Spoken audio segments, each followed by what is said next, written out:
बिस्मिल्लाहिर्रहमानिर्रहीम, अस्सलाम वालेकुम। मैं बशर अली और आप देख रहे हैं मोबिलॉग्स 2.0। आज मैं आपके लिए एक जबरदस्त किस्म की अपडेट लेकर आया हूं और वो भी जर्मनी के बारे में और जर्मनी के सिटीजनशिप के बारे में। आप ले सकते हैं जर्मनी का पासपोर्ट सिर्फ 3 साल में।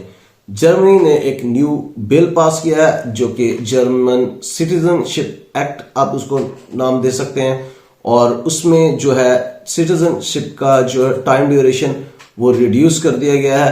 पहले क्या टाइम ड्यूरेशन था और अब क्या टाइम ड्यूरेशन है, और इसके अलावा स्किल्ड वर्कर के बारे में जो चेंजेस की गई थी, जो फैमिली री यूनिफिकेशन के बारे में आसानियां की गई हैं, और वो लोग जो अपनी एजुकेशन रिकॉग्नाइज करवाते हैं जर्मनी में जाकर, उनके लिए क्या क्या आसानियां पैदा की गई थी। ये चंद एक चीजें मैंने आपको बतानी है। ये एक छोटी लेकिन क्विक वीडियो, क्विक अपडेट होगी आपके लिए।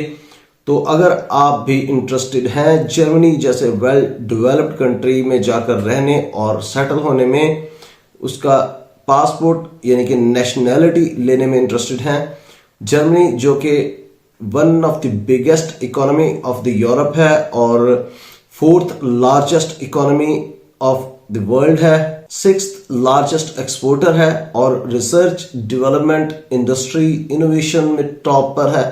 और जर्मनी में बहुत सारी ऐसी इंडस्ट्रीज हैं जिनमें से चंद एक अगर आप देखें तो आईटी इंडस्ट्री इस टाइम बहुत पीक पर है। जर्मनी बहुत जल्दी आईटी की फील्ड में ग्रो कर रहा है और बहुत ज्यादा जॉब वैकेंसीज भी हैं। प्रोफेशनल ड्राइवर्स की बहुत ज्यादा मांग है और बॉटलनेक प्रोफेशंस जर्मनी में है कुछ, जो कि ऐसे प्रोफेशंस हैं जो जिनमें बहुत ज्यादा शॉर्टेज है। नेक्स्ट वीडियो होपफुली मैं इंशाल्लाह जर्मनी की बॉटलनेक प्रोफेशंस के ऊपर बनाऊंगा। फिलहाल मैं आपको अपडेट देता हूं कि क्या क्या चीजें अपडेट की गई हैं। जर्मनी की नेशनलिटी अगर आप लेना चाहते हैं तो उसमें कितना टाइम ड्यूरेशन कम कर दिया गया है। तो पहले जर्मनी का जो नेचुरलाइजेशन या सिटीजनशिप लेने का प्रोसेस जो था, उसका टाइम ड्यूरेशन जो था वो 8 इयर्स और 6 इयर्स था इन स्पेशल सर्कमस्टांसेस में, और अब उसको रिड्यूस कर दिया गया है 5 इयर्स और 3 इयर्स।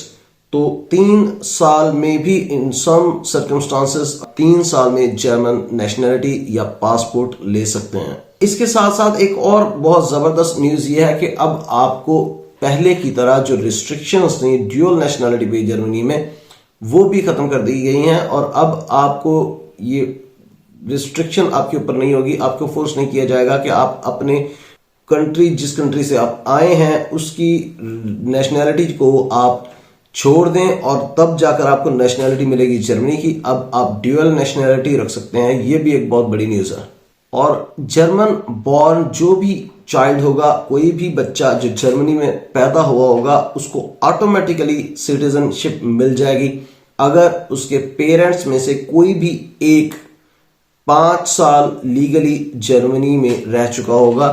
और जर्मन गवर्नमेंट जो है वो कोशिश कर रही है कि वो अमेरिका या कनाडा की तरह इमिग्रेंट्स को अपनी तरफ अट्रैक्ट करे और स्किल्ड वर्कर्स को अट्रैक्ट करे, ताकि उनकी इकोनॉमी में जो शॉर्टेज आ रही है स्किल्ड लेबर की, उसको पूरा किया जा सके। और अच्छा, जर्मनी ने 3 फेज चेंज इंट्रोड्यूस करवाया है अपनी वीजा एंड इमिग्रेशन पॉलिसी का, जिसका पहला फेज जो था वो नवंबर 18, 2023 को इनफेक्ट हो गया था। ये था स्किल्ड वर्कर्स के हवाले से। अच्छा, पहले फेज के अंदर जर्मनी ने स्किल्ड वर्कर के लिए आसानियां पैदा की, और दूसरे फेज के अंदर नेशनैलिटी का ये फेज आसान किया है, और इसके बाद एक और फेज में वो उन लोगों के लिए, स्टूडेंट्स के लिए और बाकी जो वहां पर लोग रह रहे हैं या रिकॉग्नाइज करवाते हैं अपनी स्टडी को या एजुकेशन को, उनके लिए आसानियां पैदा करने जा रहा है, जो कि most probably next month in fact होगा।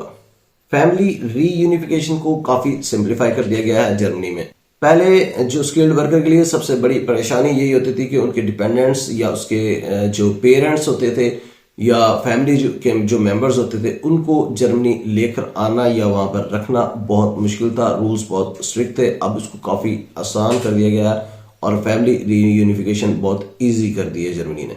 अब मार्च 2024 के बाद अगर आपके पास वैलिड रेजिडेंस परमिट है जर्मनी में, तो आप अपने पेरेंट्स को या इन लॉज को आप लेकर आ सकते हैं, बुला सकते हैं और जर्मनी में अपने पास रख सकते हैं।